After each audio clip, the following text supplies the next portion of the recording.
सबसे ऊंचा है। तो इसके लिए हमें सबसे पहले अपने आप को बाहरी आहार और विचार की शुद्धता से जोड़ना है। तो जो भी भाई बहन सत्संगी हो गए, नामधारी हो गए, जो भी बच्चे नाम से जुड़े हैं, पहला संकल्प साधना है आहार और विचार की शुद्धता। भोजन शाकाहारी रखो। अगर कर रहे हो भोजन तो अपनी जरूरत के मुताबिक खाओ, दूसरों के ललचाए मत खाओ, दूसरों के स्वागत सत्कार मत खाओ। मैं कई बार देखता हूं सत्संगी भाई जब मुझे भी कई बार बुलाते हैं तो इसी एक नियम का पालन करने की कोशिश करते हैं, भैया जी को ज्यादा खिला दिया जाए, ज्यादा उनको स्वागत कर दिया जाए, उनको ज्यादा अच्छा बनाकर खिला दिया जाए। पर कई बार हमारा ये जो मनोभाव प्रेम भोजन से जुड़ा है वो कई बार नुकसान का कारण भी बनता है। तो मैं आपसे पहली चीज बोलता हूं, कम से कम एक दूसरे में इस चीज का पालन करना शुरू करें। सत्संगी ज्यादा इस चीज का वैर विरोध मत माने कि किसी ने हमें पूछा नहीं। इस चीज की चिंता मत करें कि हमें जरूरत से ज्यादा स्वागत सत्कार नहीं किया। इस चीज में ज्यादा ना उलझे कि हमें तरह तरह के भोजन क्यों नहीं दिए। वो अपने मन को आहार विचार की सरलता से जोड़ने का प्रयास करें। पहली चीज आहार और विचार की सरलता लाओ। अपने जीवन में शुद्धता से जीवन को धीरे धीरे इस दिशा में जोड़ो।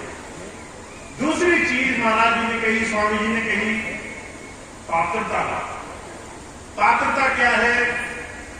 आपको नाम दिया गया पर नाम देने मात्र से फलीभूत नहीं हो जाएगा। आपको नाम मिल गया तो इसका मतलब ये नहीं कि उसी दिन से चमत्कार होने लग जाएगा।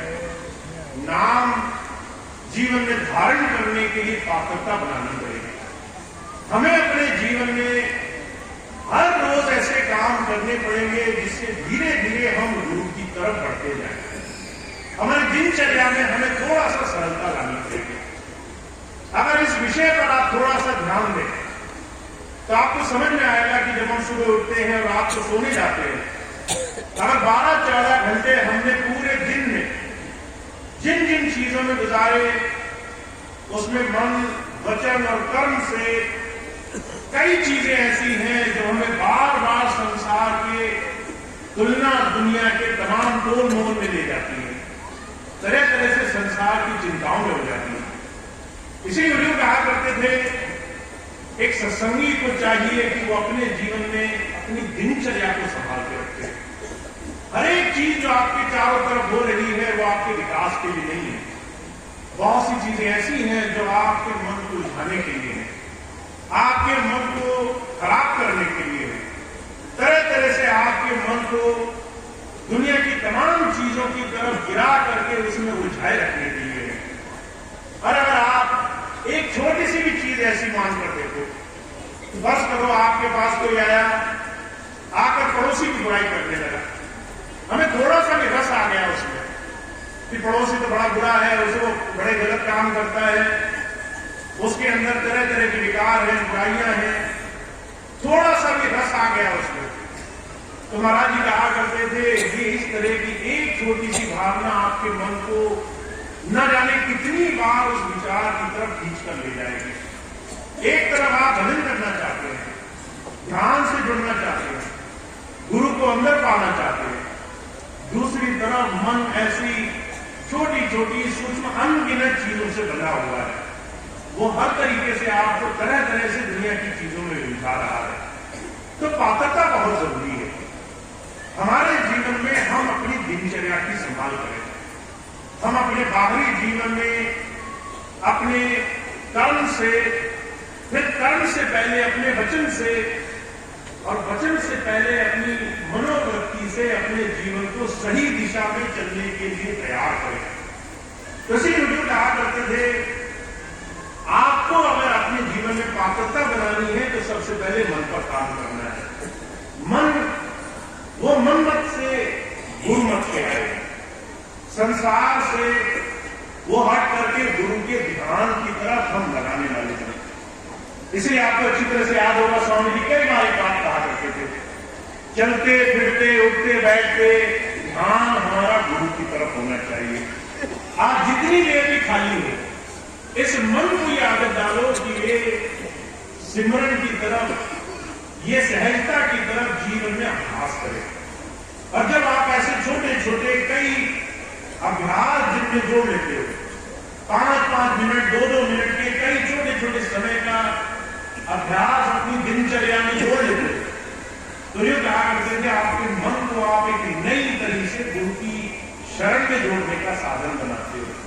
तो पात्रता बनानी है ताकि मन गुरु धारा से जुड़ने के लिए हर रोज प्रयास करे, हर रोज उसकी तरफ जुड़े। तीसरी चीज स्वामी जी ने कही निरंतरता बनानी है। हर रोज का अभ्यास बहुत आवश्यक है।